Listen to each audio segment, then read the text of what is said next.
Hey there guys, I'm TheRoyalGorilla. I don't know if you noticed, but over the past week, E3's been going on and there is absolutely loads of news, new games, new consoles that has come out of the event. So I thought today what I'm going to do is I'm going to do a bit of a roundup of all the games that were there that I thought were interesting and that I want to have a bit more of a talk about. So this is going to be 18 games, yes 18, there are quite a lot of games this year that looked absolutely awesome from E3. Just keep in mind this is going to be a bit biased because this is my own personal opinion, but if there are any games that aren't on this list that you think look good, be sure to leave them in the comment section below and we'll have a chat about it.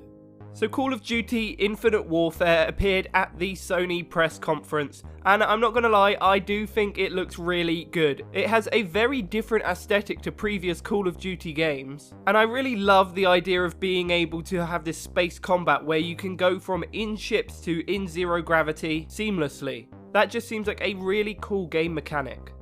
And at the start of the gameplay demo they showed, there was this kind of overview of an entire kind of galaxy. And if that's some kind of real-time strategy element to the game, where you get to pick where you go, where you help, it's going to be a really different and really interesting Call of Duty game. Another game unveiled at the Sony press conference was the rumoured SpiderMan game being developed by Insomniac. Now, I've played both of the Amazing Spider-Man games and a few of the Spider-Man games on the older consoles, including 1 and 2. And this Spider-Man game actually had something that I haven't seen from a Spider-Man game in the past: detail. Now that may sound a bit strange, but even games such as The Amazing Spider-Man 2, which is a fairly recent game, the world just felt kind of dead. There had never been an emphasis on creating a believable open world for you to swing around in, so you ended up with characters on the streets looking like cartoon characters and none of the buildings would be enterable. But this new Spider-Man game, if what they showed off is anything to go by, looks like they could be completely changing this. I don't want to just be able to swing around the buildings, I want to be able to go down onto the ground and be able to see the actual city for what it is. Unfortunately though, it's a PS4 exclusive, so I doubt I'll get to play it. At the Bethesda conference, they showed off a brand new trailer for something that fooled us all, but it turned out to be Prey. No, this is not Prey 2, which a trailer was shown at it a few years ago at E3, and in fact it's kind of unclear how this even relates to the Prey universe at all. To be fair, we did only see a CGI trailer, so there's not really much to go on, so that's one I just want to look out for in the future. One of the first games that got showed off at the entire E3 event was Titanfall 2. Titanfall 2's multiplayer looks just like Titanfall. It's got new guns, new mechs, and a few new abilities. That's probably just going to freshen up the gameplay, but it looks like more of the same Titanfall, and that is quite a good thing. One thing that I always thought Titanfall was lacking was any kind of single player content, but now with the inclusion of a full single player offline campaign, seems like we're finally going to get to delve into the world of Titanfall and experience it in another way that's not just a multiplayer match. Now, a game that I'm unusually excited for is Steep. This was a brand new IP announced at the Ubisoft conference, and for some reason I just really clicked with it. It looks like something I want to play. It's basically a snow sports game set in the Alps where you can just go to the top and ride down. There's snowboards, there's skis, there's paragliders, there are wingsuits, and it just looks like a really fun game. And also it has a really cool kind of theatre mode where you can take pictures and rewind moments that you've just done, and I always love them in games. That was one of my favourite parts of the Mad Max game, and being able to do snow sports, doing massive tricks, and then being able to get an awesome video of it, that'd just be really cool. So if you didn't know, I'm getting a HTC Vive around September time. So when Star Trek VR was announced, I was like, damn, that looks really cool. I know this is a game people have been wanting for quite a long time. VR seems the perfect way to make it a reality. Being able to sit on the bridge of the Enterprise with the controls in front of you is literally the perfect application for most VR headsets. My only problem with this may be the 4-player co-op aspect, where you have 4 different stations with each person taking a different role, because, to be honest, who do I know that owns a VR headset apart from me? But Star Trek VR does look really good. An interesting game coming out of the Microsoft conference was We Happy Few.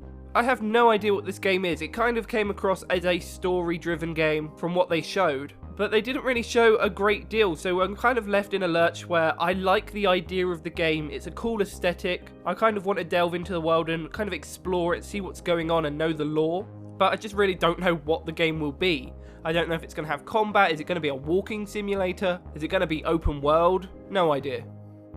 For Honor showed up once again at the Ubisoft conference, and it is looking really interesting. They did a live gameplay demo, and the guy playing, I don't think he was very good. He just kept getting beaten up quite a lot. Maybe that's how he was meant to be playing it, to kind of show off how the damage system works, who knows. But it kind of intrigues me how the game actually plays for yourself. They say it's a rock, paper, scissors combat system, and I don't quite know how that's going to work. But I really want to play a knight and chop the head off a samurai. Sorry, that's just what I want to do.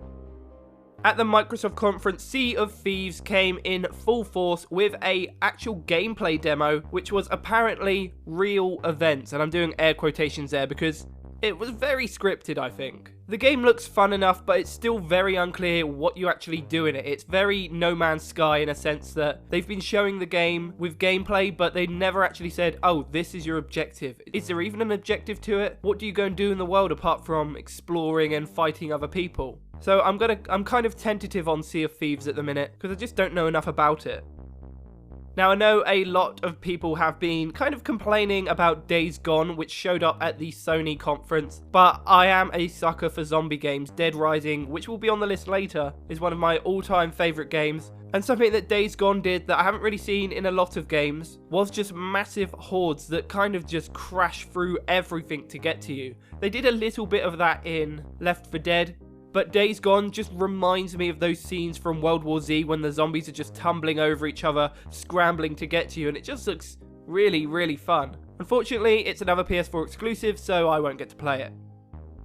A very unexpected announcement was Trials of the Blood Dragon. It was actually unveiled as being available now, and I have bought it myself. I actually bought it during the conference, and I haven't played it yet, but I will be doing a Let's Play on it tomorrow, I believe. So you can see what I think of that then for yourself. But it looks like this really interesting retro Trials experience with a bit of platforming in there. And it just looks fun. I already bought it, so it must have kind of come across well to me. A sequel to one of my favourite games of all time, Grow Up, was announced at the Ubisoft conference, and it looks like it's just going to expand the game tenfold. You now have an entire planet to explore, to grow your plants on, as well as a load of new abilities, including the ability to plant your own plants, which is pretty interesting actually. The objective of the game this time is to make it to the moon, and it's actually coming to consoles, which is really cool. State of Decay 2 was announced. Now, if you've been on the channel for a long time, you know that I loved State of Decay. And now that it's getting multiplayer, that's going to be the perfect game for me and Kayla to play together on the channel. And I can't wait to get my teeth stuck into that. It looks really fun. Probably the standout from the Bethesda show was Dishonored 2. They showed absolutely tons, including 2 new trailers and a load of gameplay. And while the gameplay doesn't look strikingly different from the original Dishonored, that is perfectly fine. That is exactly what I wanted. I didn't want any massive changes to the formula. I just wanted the same tight gameplay, just in different parts of this world that they had created. We never got to explore the world outside of Dunwall. We never got much lore. And now it seems like we're going to be expanding that into this new city. So that's definitely a game I am looking forward to a lot. Dead Rising 4 was confirmed at the Microsoft conference with a trailer. There was rumours of it just before E3, and when they showed off the trailer, it did confirm pretty much all of the rumours, including that it is a remake of the first game, featuring Frank West, and this time not only will you have access to the mall, you will also have access to the surrounding town. It looks like your usual crazy Dead Rising gameplay, this time with loads of new features, including exosuits, which is just crazy. I love it. And it's got a really nice holiday theme. I can't remember if the first game was around holiday time, but Dead Rising 4 is definitely very Christmas inspired. So hopefully we'll actually get to play it at Christmas. Fingers crossed. I think the next 3 games we're going to talk about are my standouts from the show. We'll start with Watch Dogs 2. Watch Dogs 2 looks like it's going to right all the wrongs that Watch Dogs did. The new city of San Francisco looks beautiful, and our new character actually looks interesting this time rather than just Aiden Pierce. They've also included loads of new gameplay mechanics, such as drones, which you can pilot to help you get a better look at the environment so you don't have to rely on CCTV cameras anymore, as well as loads more hacks that you can do, including controlling cars, cranes, and who knows what else. There's also a really cool parkour system in the game, which will obviously be taking notes from Assassin's Creed, but I think that's a really cool inclusion to the game, and I'm really looking forward to this. Another game that I'm really looking forward to, in fact I'm looking forward to everything on this list, is Ghost Recon's Wildlands. This looks like my perfect kind of game. tactical gameplay, massive open world, vehicles, co-op. This game was literally made for me. I think it looks absolutely beautiful as well, and I just want to play it, to be honest. I want to group up with some of my friends, go onto the missions, I want to pilot the helicopters, I want to drive the jeeps. I want to make a plan and then execute it perfectly. I just want the game. I'm not going to lie, I really want to play Ghost Recon Wildlands. And finally, let's probably get to one of my standout games of the show, Battlefield 1. I could talk to you for hours about how excited I am for Battlefield 1. The game's graphics are gorgeous, the destruction is beautiful. I can't wait to just absolutely decimate buildings. And some of the new gameplay features, such as the behemoths, which are these giant vehicles such as armoured trains, airships, and apparently a warship. They just look like they're going to mix up the Battlefield formula and make it feel fresh and interesting, even though the Battlefield 1 theme is already doing that. Even better, they showed off loads of gameplay with an hours-long live stream after, and I'll tell you what, nothing looks as good as when that airship comes crashing down to the ground, just destroying everything. I think that's my favourite E3 moment ever. That's a very strong statement. Probably not a true one either, but it does look really good. So anyway guys, that was 18 games from E3 2016 that I am really excited for. I hope that wasn't too rambly or too long, but I'm really interested to know, what games are you excited for? There are a few that I didn't really mention because I haven't seen much about them, including Deus Ex, and I'm sure there are a couple of other games that I'm missing, but these were the ones that really stood out to me from the conferences. So as always guys, I hope you enjoyed that video, and if you did, please be sure to leave a like, comment and subscribe, as well as follow me on Twitter. I've been TheRoyalGorilla, over and out. His name is Luke and he's more than your average gamer. No ordinary let's player. Know about Easter eggs much better. Da da da da da da. His name is Luke, aka TheRoyalGorilla. Even bigger than the giant Godzilla. Follow him in every game he goes. Da da da da da da. He's almost got everything you need, from GTA 5